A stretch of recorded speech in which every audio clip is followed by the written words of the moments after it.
चलिए आज हमारा सेल कोशिका यानी पार्ट तीसरा वीडियो है। 2 वीडियो बना चुके हैं और अपलोड हो भी चुका है। आज हम लोग तीसरे वीडियो पे बात करेंगे। उस पे बेसिक पे बात हो चुकी है और अब बेसिक से आगे चल रहे हैं।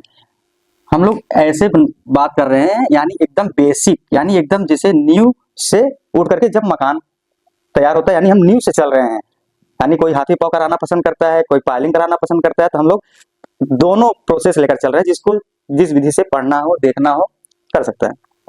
आइए हम लोग अब बात करेंगे सेल कोशिका पे, यानी सेल मेम्ब्रेन।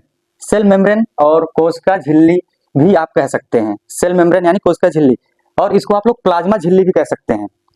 प्लाज्मा झिल्ली हो गया, कोशिका झिल्ली हो गया और सेल मेम्ब्रेन हो गया।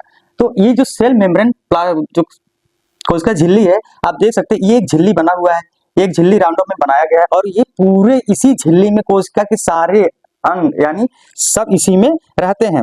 कोशिका के सभी अंग इसी झिल्ली में रहते हैं। कोशिका के सभी अंग इसी झिल्ली में रहते हैं। अब देख सकते हैं ये जो कोशिका झिल्ली, सेल मेम्ब्रेन, प्लाज्मा मेम्ब्रेन, ये किससे क्या करता है? ये पादप प्लस जंतु का बना होता है, यानी प्लांट प्लस एनिमल, और प्रोटीन का बना होता है। ठीक, अब यहाँ पे हम लिख दे रहे हैं कोशिका के सभी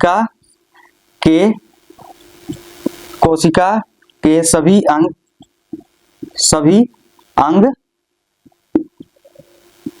इसी झिल्ली में रहते हैं। कोशिका के सभी अंग इसी झिल्ली में रहते हैं, यानी cell membrane so simple. First पादप प्लस जंतु का, पादप मतलब होता है प्लांट, जंतु मतलब होता है एनिमल, और ये प्रोटीन का बना होता है। और कोशिका के सभी अंग इसी झिल्ली में रहते हैं। एक झिल्ली बना हुआ है और इसी झिल्ली में क्या है, कोशिका के सारे अंग भरे हुए हैं। जैसे कि अगले वीडियो में मैंने आपको बताया था, आप मार्केट जा रहे हैं, मार्केट में आप शॉपिंग कर रहे हैं, एक बाकेट ले लिए। मॉल में अच्छा आप लोग जाते हैं तो एक बाकेट मिल जाता है, वो लेकर के आप डोलते रहते हैं, चलते रहते हैं। चलो पसंद आया बिस्कुट उठाकर डाल लिए, सोडा आया सोडा डाल लिए, ये आया ए जी सुनिए किचन का सामान ले ले, अरे ले लो, हम तो पीछे पीछे बाकेट लेकर चल ही रहे तुम्हारे लिए। तो ऐसे होता है, जो एक बाकेट में सारे सामान ले लेते हैं। उसी प्रकार का एक झिल्ली में, कोशिका झिल्ली में, सेल मेम्ब्रेन में इसके सारे मेंबर प्रेजेंट हैं। आइए अब हम लोग देखते हैं। सेल मेम्ब्रेन हो गया, सेल वॉल यानी कोशिका भित्ति आप लोग कह सकते हैं। ये क्या होता है? यही है सेम जैसे यहाँ पे एक मेम्ब्रेन बना है, ऐसे यहाँ पर भी हम बना दिए हैं। इसको हम लोग किससे रिप्रेजेंट करेंगे? ये हमारा हो गया सेल वॉल। अब आप लोग एक चीज ये ध्यान दीजिएगा, सेल वॉल में जो सर्कल बनाया गया है, झिल्ली बनाया गया है, साइड में देख रहे हैं खुचरा टाइप का करके हुआ है। इसका मतलब क्या होता है? ये सुरक्षा का आकार प्रदान करता है। जो ये चीज है ऐसे खड़बड़ करके गया चारों तरफ में, ये सुरक्षा का आकार प्रदान करता है। आप लोग जानते हैं, पेड़ देखे हैं, पेड़ में जो काला काला पपड़ी होता है, क्या करता है? वो सुरक्षा का आकार प्रदान करता है। हमारे शरीर को कौन सुरक्षा का आकार प्रदान कर रहा है? हमारा त्वचा, यानी हमारे शरीर में 7 लेयर का चमड़ा है। हम 7 लेयर में हम बने हुए हैं। कभी कभी कोई घिसा जाता है, गिर जाता है, देखिए पानी फेंक देता है, ज्यादा लगने के बाद जाकर के ब्लड यानी फट जाता है, ये हो जाता है। तो उसी प्रकार का ये पेड़ों का सुरक्षा आकार प्रदान करता है, यानी पेड़ का बचाव करता है। आइए, सेल वॉल यानी इसको हिंदी में कह सकते हैं कोशिका भित्ति। ये प्लांट, ओनली प्लांट का बना होता है। पादप को इंग्लिश में प्लांट ही कहते हैं, मैंने यहाँ दोनों लिख दिया। ओनली प्लांट यानी पादप का। और ये क्या काम करता है? ये सेलुलोज का बना होता है। सेल वॉल कोशिका भित्ति ये सेलुलोज का बना होता है। सेलुलोज तो आप लोग जानते हैं, सेलुलोज कितना हमें इससे मदद मिलता है सेलुलोज का, और ये सुरक्षा तथा आकार प्रदान करता है। ठीक, अब हम लोग बात कर लेते हैं कि जितने सेल मेम्ब्रेन में जितने मेंबर हैं गाइस, उतना ही सेल वॉल में भी है। बट इसमें क्या होता है कि जो न्यूक्लियस तो है, ठीक है, मान लिए पूरे मेंबर है, बट ये जो वोकल्स है, ये सेल वॉल में वोकल्स क्या होता है? लार्ज साइज होता है, क्योंकि ये पानी का स्टोर करना इसका काम है। ये लार्ज साइज प्रेजेंट रहता है। सेल वॉल कोशिका भित्ति में ये वोकल्स का काम रहता है। हमारे में भी है, एनिमल सेल में भी है ना। तो ये हमारे में इतना ज्यादा हम पानी तो लेते नहीं, हम तो इंसान है, प्यास लगा है भैया पानी पिला दो, कहीं बम्बा दिखा चला के पी लिए अपन इच्छा भर के। पेड़ तो पानी मगहीन है।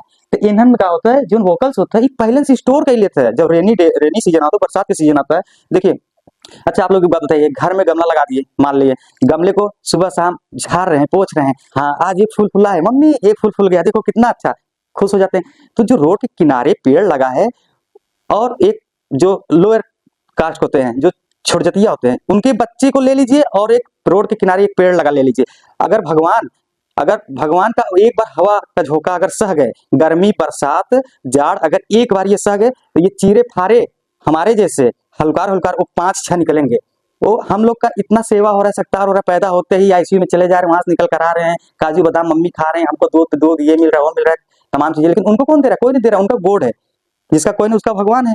तो जो रोड के किनारे पेड़ लगा है और अपने घर में जो पेड़ लगाए हैं, देखिए झिंगुरान का है, बड़ा हो गया, कोई काम क्रिया का नहीं, बेचने जाते हैं, लेने वाला आता है 2000 दाम लगाकर चला जाता है। रोड के किनारे हम जाते हैं, कहीं निकल गए, जैसे घर से बाहर निकलते हैं आप लोग भी, तो रोड के किनारे इतने हैवी इतने मोटे मोटे पेड़ लगे, उसको पानी देने कौन गया था? उसको देखने कौन गया था? उसका कौन सेवा सत्कार करने गया था? कोई गया था? कोई नहीं गया था। यानी वो गॉड गिफ्टेड है। एक बार अगर वो सह लिया तीनों, ठंडी बरसात जाड़ और भगवान एक बार हवा चौचक जो चलती है झोंका सह लिया ना, तो फिर चीरे फारे 10 अकेले निकाल देगा। और जो लोअर कास्ट के बच्चे होते हैं, हमारे बच्चे तो ठंडी आगे जूता मोजा, अरे बाप रे, जो स्लाइवा चूता है, लाड़ चूता है, एक तो टाई तो ठीक है स्कूल में चलता है, उनके लिए हैंकी भी यहाँ स्पेशल लग जाती है, हमारा बच्चा है, मिट्टी लगे झाड़ देते हैं। जो इनके बच्चे होते हैं ये चड्डी पे चलते हैं और एकदम हट्टे कट्टे हिस्ट पुष्ट रहते हैं, ऊसर पूसर पूरे जंगल छान मारते हैं, लेकिन उनको कुछ प्रभाव नहीं पड़ता है। तो ये इसी तरह क्या होता है कि सेल वाल में जो वोकल्स है, एग्जांपल के थ्रू हम बता दिए आप लोग को, ये वोकल्स में क्या होता है, ये वाटर करता है, वाटर स्टोर करता है। ये वोकल्स क्या काम करता है गाइस? ये वाटर स्टोर करता है। ये वाटर स्टोर किया, ये लार्ज साइज प्लांट में प्रेजेंट रहता है, हमारे में रहता है, लेकिन हमारे में काम जितना काम रहता है उतना रहता है।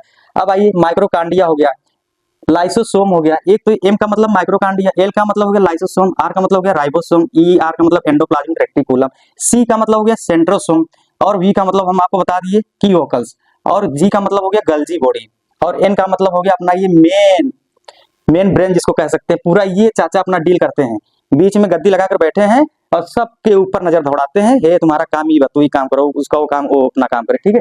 तो माइक्रोकांडिया का काम क्या होता है? Power house of the cell. माइक्रोकांडिया अपना है power house of the cell. Lysosome का काम क्या है? अपने शरीर में सफाई करता है। जैसे आपके घर में मम्मी झाड़ू लगाती हैं, और मान लीजिए यहाँ तो हम अपने खुद ब खुद लगाते हैं घर का साफ सफाई, वैसे अपने शरीर में जो, जैसे मान लीजिए कहीं गिर गया, कोई चोट वोट लग गया, या कोई पुलिस का डंडा ही मार खा गया, तो उसमें क्या होता है कि काला वाला धब्बा पड़ जाता है, खून जाम हो जाता है। उस टाइम क्या कहते हैं? अरे बेटवा गिर गया, चोटाई गया, करिए, खून जमी गया। कुछ नहीं जमा है, उसके वहां का सेल जो है, कोशिका जो है गाय, वो मर चुकी है। मरने की वजह से वो काला धब्बा, मानिए यहाँ कोई पुलिस का डंडा एक खा गया, और खाने के बाद आया घर में, बोला हाँ मम्मी हम तो गिर गए आज। कैसे गिरे? छटक के गिर गए। कहाँ?